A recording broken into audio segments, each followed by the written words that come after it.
QGIS 3.8을 이용해서 뭐 다운로드 받아서 설치하고 이번 강의부터는 3.8로 진행을 하려고 합니다. 지금 다운로드 다 받았고요. 설치를 하고 있습니다. 설치가 끝나는 대로 진행을 하도록 하겠습니다. 네, 설치가 끝나면 피니시를 눌러주고 QGIS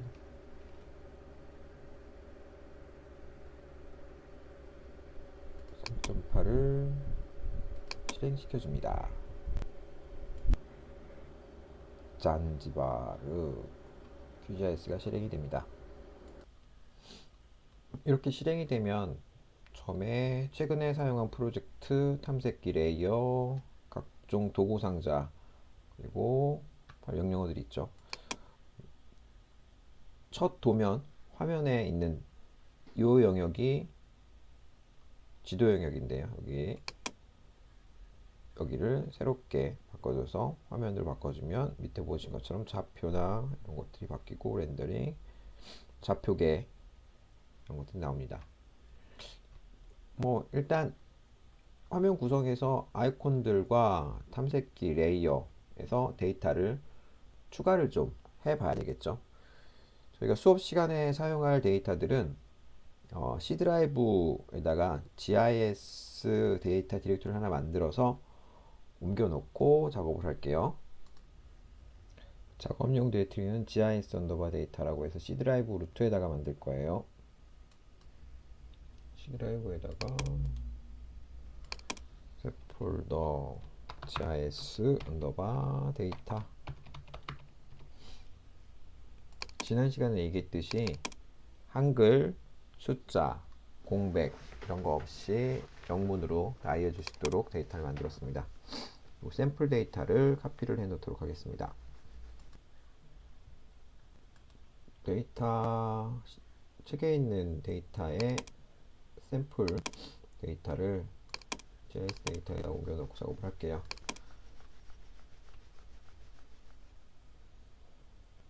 네, 챕터 1 데이터를 카피를 했고요. 이제 여기서 벡터 데이터, 우리 지난 시간에 데이터 타입의 두 가지를 얘기했는데 벡터와 레스터 데이터가 있죠. 벡터 데이터를 한번 추가해 보겠습니다. 이 버튼을 누르면 벡터, 레스터, 메쉬가 있고요. 벡터 데이터 파일, 디렉토리, 데이터베이스 등이 있습니다. 이 중에서 데이터를 선택을 해서 C 드라이브에 있는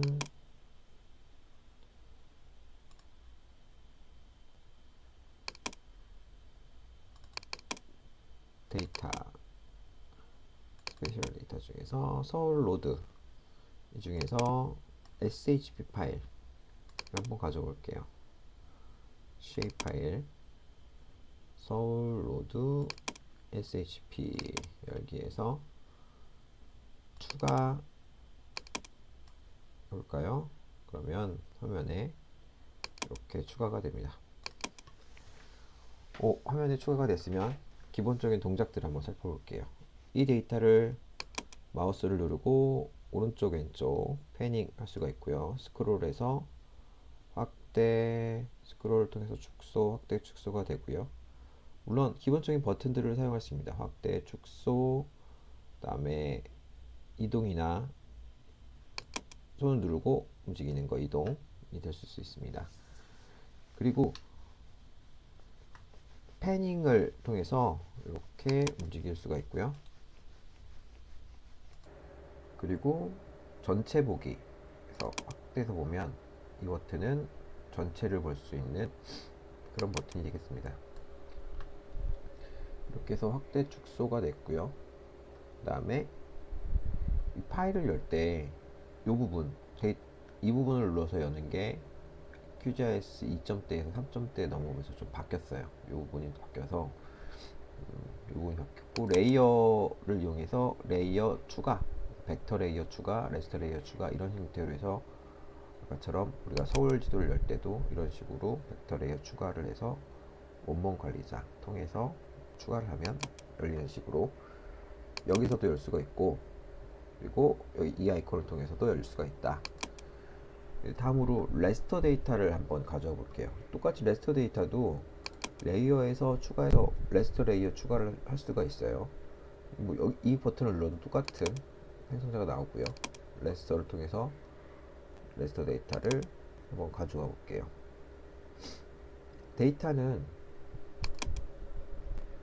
벡터 데이터와 레스터 데이터가 데이터 모델로 크게 두 가지가 있었죠. 여기서는 TIFF라는 레스터 데이터 모델을 레스터 데이터를 가져올게요.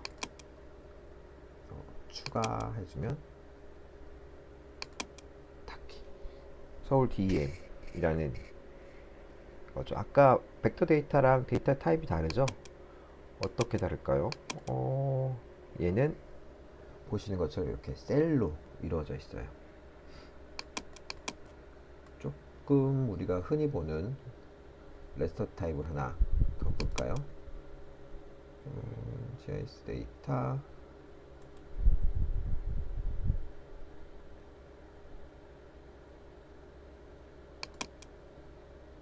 GIS 데이터 아까 만들었는데 없네. 레스터 데이터 중에서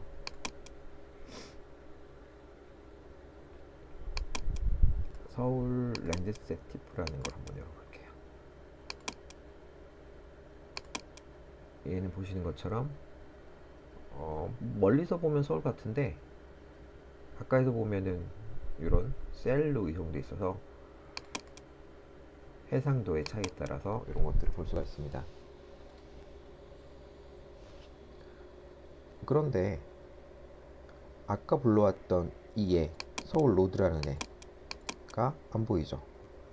얘는 벡터 타입으로 레스터 타입 위에 올라가면 데이터가 안 보여요. 그래서 얘를 하기 위해서는 얘를 눌러서 이렇게 위쪽으로 보내주면 이 데이터를 위에서 볼 수가 있어요. 더블 클릭하면은 속성 탭을 열고 여기에 심볼 같은 데 가서 색깔이 잘 안 보이니까 빨간색 확인 누르고 넓이도 조금 두껍게 적용 확인 이런 식으로 데이터를 심볼 색깔을 바꿔서 껐다가 레이어 껐다가 켜고 그리고 순서를 이렇게 바꿔서 위에 있는 레이어를 껐다 켜고 아래에 있는 레이어를 위로 올리고 이런 식으로 레이어를 가지고 작업을 할 수가 있습니다. 벡터 레스터 데이터를 열었고 벡터 데이터의 이런 종류, 레스터 데이터의 이런 종류가 있습니다. 실습 예제에서 보면은 서울9, 서울 DMT 파일을 열어서 볼 수 있도록 합니다. 아까처럼 데이터를 가져왔는데 데이터가 안 보이는 경우에 레이어를 조절해 보는 방법으로 아까 보였던 것처럼 하는데 볼 수업을 하면서부터는 이 데이텀 그래서 좌표계가 달랐을 경우에 안 보이는 것들에 대해서도 찾아보고 이제 진행을 해볼 예정입니다. 속성 테이블을 한번 열어보겠습니다. 속성 테이블은 이 그래픽과 연결되어 있는 이 그래픽이 가지고 있는 특징이죠. 한글에는 값이 이렇게 깨져 있는데 속성 테이블 한번 열어보겠습니다. 속성 테이블 열기 하면은 이렇게 로드 네임 A 뭐 이런 식으로 있는데 글자들이 다 깨졌어요. 글자들이 깨졌을 때는 데이터 속성 테이블을 열어서 여기서 데이터 소스 코드에 해당하는 글자, 폰트, 세트를 열어줘야 돼요. 여기 같은 경우는 지금 속성을 클릭해서 속성 테이블 들어가서 그러면은 정보 원본 들어가면 여기에 원본 인코딩을 우리는 UTF-8이나 여러 가지가 있는데 그 중에서 UTF-8 혹은 CPC949, CP949 둘 중에 하나 그 정도, 혹은 윈도우 시스템으로 되는데, 여기서는 UTF-8로 한번 바꿔보겠습니다. 적용하고 확인 눌러주고 다시 한번 얘를 열어볼게요. 예, 이제는 이제 글자가 제대로 보이는 걸 볼 수 있죠. 둔촌로, 성내길, 방아다리길, 성내길, 서울특별시 성내길이 어디 있는지 보고 싶다 그러면은 이렇게 선택하고 선택된 애로 선택한 행으로 확대 축소해주면, 여기가 성내길이래요. 성내길, 서울에 있는 성내길, 동쪽에 있는 성내길, 이런 식으로 테이블을 열어서 화면을 보거나 할 수 있고, 그리고 폰트의 세트를 CPC949나 UTF-8로 바꿔주는 그런 형태를 봤습니다. 얘를 다른 이름으로 저장하기 위해서는 레이어를 다른 이름으로 저장해서 포맷 형태를 DXF나 GPX 여러가지 형태로 바꿀 수가 있고요. 교재에서는 KML 형태로 한번 내보내보라고 얘기를 하네요. KML 형태로 해서 우리 작업하는 디렉토리에다가 챕터 1에다가 리절트에다가 저장해서 인코딩 UTF-8로 하고 확인 눌러주면 지금 이 화면을 KML이라는 형태의 포맷으로 저장을 합니다. KML은 키올 매크로 랭귀지라 그래서 구글에서 쓰는 파일입니다. 파일을 한번 열어볼 수 있을까요?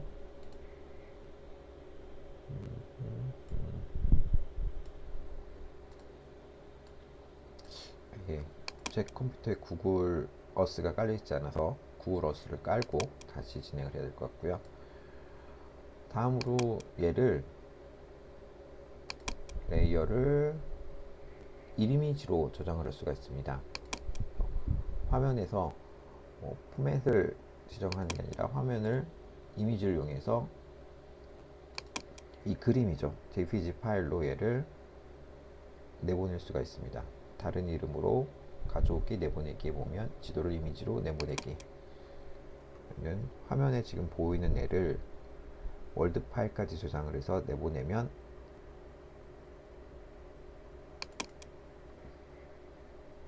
이렇게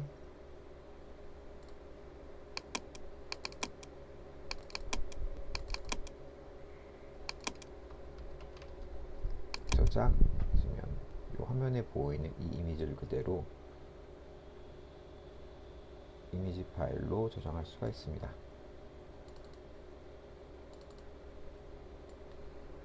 이렇게 티프 파일이 만들어지고 저장된 이미지를 볼 수가 있습니다. 네.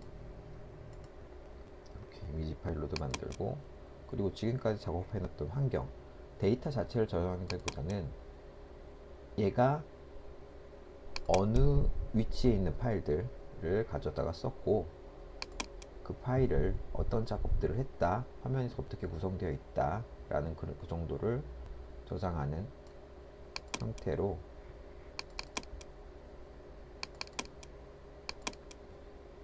QGIS, QGZ 파일로 저장을 할 수가 있습니다. 프로젝트 파일로 저장을 해놓은 거죠.